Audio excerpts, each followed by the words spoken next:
பௌர்ணமி நிலவில் பள்ளி விழும் இரவில் கடற்கரை மணலில் இருப்போமா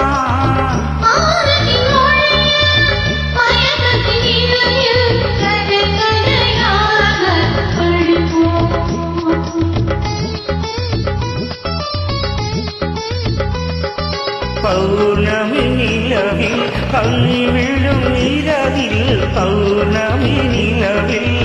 பனி விழும் இரவில் கடற்கரை மணலில்